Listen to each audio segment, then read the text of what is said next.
Well, we're joined now by former prisoner and senior consultant at Prison Consultants, Steve Dagworthy. Thanks very much for joining us this afternoon, Steve.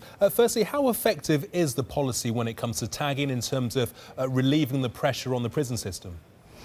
Well, I think it's very effective. I mean, it's a very useful tool to contain and control individuals who would alternatively be housed in prison.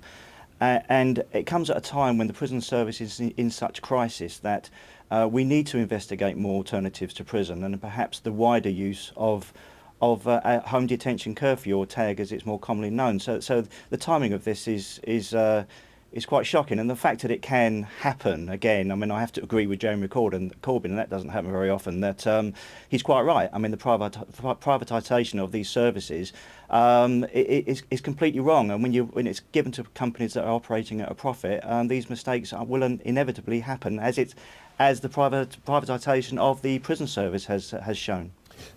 So in terms of the privatisation of the prison service, you've got on the one hand the electronic monitor company, Capita, then you've got the prison service system, you've got the Ministry of Justice, and then you've got the police.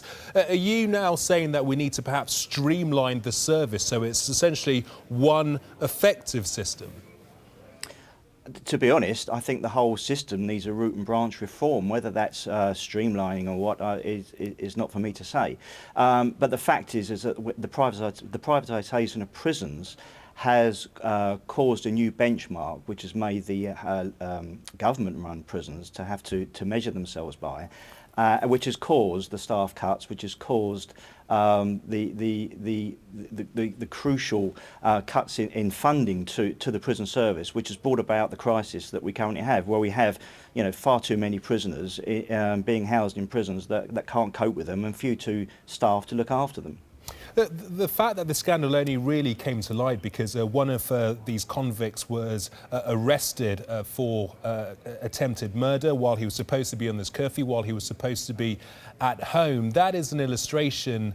It highlights how vulnerable a system this is and how easy it is for some to be able to take advantage of it. Well, I mean, most people who are on TAG have been risk assessed to be suitable to be on TAG. Therefore, they're risk assessed to be safe, to be let into the community, and will cause no harm to others. The fact that this individual, and I don't know who he was, and I don't know the detail, the fact that this person was somebody who was possibly risk assessed incorrectly and possibly should have been either on remand or held in prison, is possibly highlights the failing of the wider system, and is probably a result of the fact that there are too few people monitoring the system as it stands at the moment.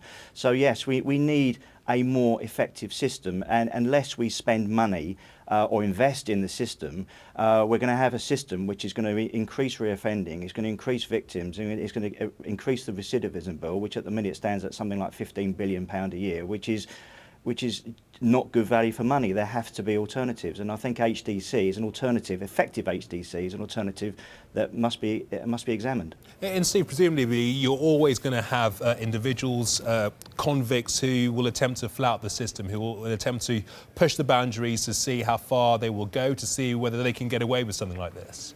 Well, yes, of course. I mean, let's be honest. I mean, people who are tagged or in prison are people who may have little respect for the rules.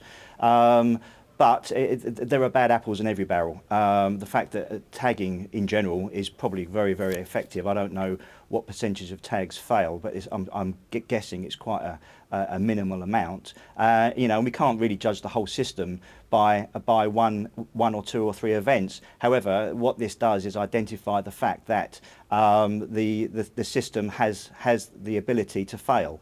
And again, I think it comes. I mean, let's face it. Capita got the contract on the basis that G4S were overcharging, which in any other language is fraud, and you can go to prison for that. So really, it must be a time where we must look at the systems in place and revise them so they become more effective.